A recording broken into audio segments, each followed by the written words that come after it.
Bismillahirrahmanirrahim. Assalamualaikum warahmatullahi wabarakatuh. Kali ini saya akan menyampaikan bagaimana cara mencatat transaksi dengan menggunakan aplikasi Excel untuk akuntansi masjid. Hal yang ingin saya sampaikan adalah yang pertama, saya akan mencoba untuk menyampaikan terkait menu jurnal. Kemudian yang kedua adalah kita coba bagaimana cara mencatat akan saya contohkan. Kita buka aplikasinya. Ini adalah aplikasi akuntansi masjid yang saya desain. Setelah kita melakukan kustomisasi identitas masjid, kemudian petugas akuntansi dan yayasan, ketua yayasan terkait dengan pelaporan.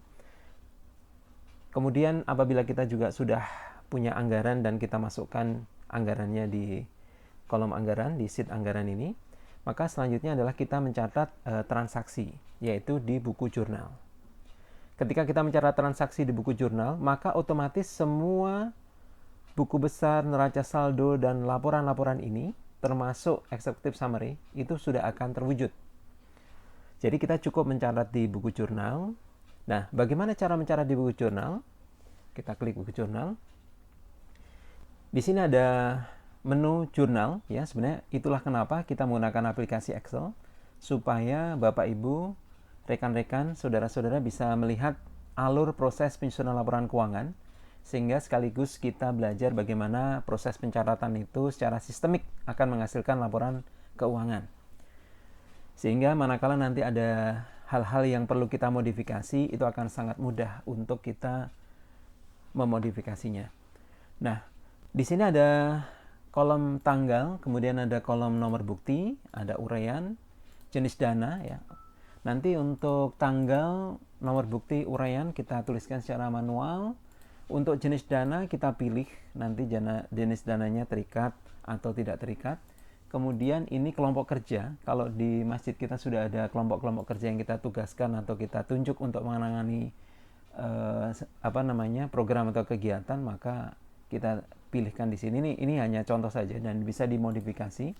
Kemudian program, ya, program juga kalau sudah punya, ini kebetulan saya cantumkan ada 6 program bisa kita pilih, ya, terkait dengan kegiatan juga demikian.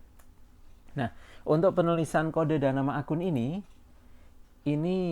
bisa kita lakukan dengan cara menuliskan kata kunci, ya. Jadi ketika nanti ada pengeluaran atau transaksi yang harus kita catat, maka kita harus menuliskan kata kuncinya. Misalkan kita menerima infak, cukup kita tuliskan infak, ya. Kemudian kita klik drop down ini, ya. Kita klik drop down ini. Sebentar, saya ulangi. Infak, kita klik drop down ini, maka segala yang terkait dengan infak itu akan muncul, ya. Kita bisa pilih, misalkan infak pengajian Rabu siang, nah, misalkan seperti itu, sehingga ini nanti akan memudahkan dalam proses pengolahan data, gitu ya. Dan ini bisa di copy paste, bisa dihapus dan lain sebagainya. Ini untuk menuliskan angka, ya, misalkan 1 juta 1000000, maka sudah akan ada pemisahnya. Dan ini harus imbang antara kiri dan kanan, ya, sehingga nanti di sini tidak akan ada selisih kalau kita menuliskannya imbang. Misalkan sama-sama 1 juta, ya, misalkan seperti itu. Terus kemudian ini identifikasi arus kas. Jadi kalau ada arus kas masuk atau keluar, maka ini yang akan kita pilih. Dia masuk atau keluar dari aktivitas apa. Kalau operasional berarti operasi. Kalau kita melakukan pembelian aset tetap atau penjualan aset tetap, maka investasi.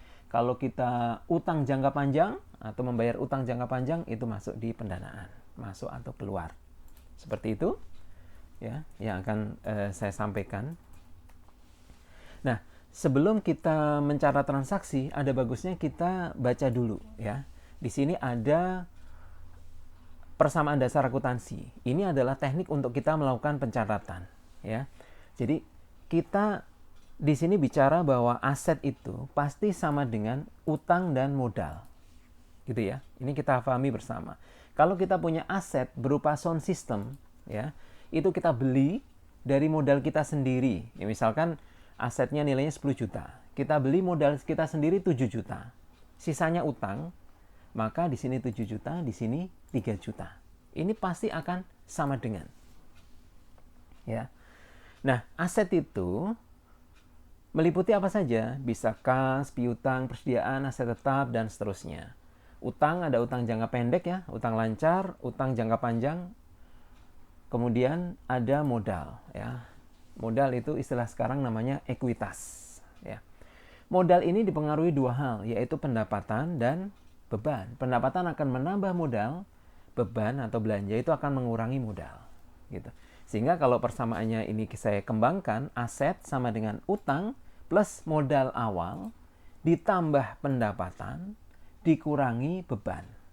Nah, waktu kita belajar matematika dulu, tanda minus ini akan, kalau kita geser ke kiri, akan menjadi plus. Sehingga persamaannya menjadi aset plus beban sama dengan utang plus modal awal plus pendapatan.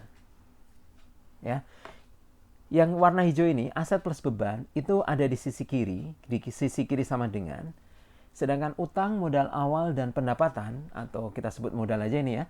Utang, modal, dan pendapatan ada di kanan. Sehingga nanti kalau kita bicara penambahan, maka sesuai dengan saldo atau sesuai dengan letaknya. Ya, aset bertambah berarti dituliskan di kiri. Sehingga nanti kalau kita lihat di buku jurnal, di sini penulisannya saya tuliskan ini ada sisi kiri. Kita tuliskan di sini. Misalkan kas bertambah, berarti tuliskan di kiri. Pendapatan bertambah, pendapatan ada di sisi mana? Coba kita lihat di sini. Pendapatan ada di sisi kanan. Sehingga kalau pendapatan bertambah, kita tuliskan di kanan. Seperti itu. Ya. Bagaimana cara mencatatnya? Ya, saya ambil contoh misalkan tanggal 2 Januari 2020. Ya. Misalkan nomor buktinya 001 garis miring bulannya 1 misalkan ya. Misalkan tadi 001 itu nomor urut ya, ini bulan. Misalkan masjid apa nih? Masjid Al-Aqsa. Nah, misalkan Mas gitu ya misalkan ya. Nah, 2020.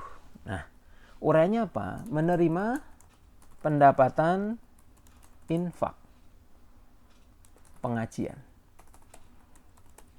Nah, pendapatan infak pengajian. Ini termasuk jenis dana apa?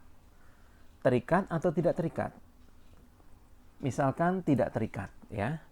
Karena infak ini umum. Kalau zakat, maka di sini pilihannya adalah terikat permanen, gitu ya. Infak bisa juga terikat temporer kalau infaknya itu ditujukan misalkan untuk membangun menara masjid. Nah, itu pasti terikat temporer. Sisanya nanti bisa masuk di tidak terikat. Nah, Pokja apa yang menangani? Pokjanya misalkan Pokjanya yang menangani ini terkait dengan infak ya, ZIS gitu ya, penyaluran ZIS. Programnya apa? ZISWAF misalkan.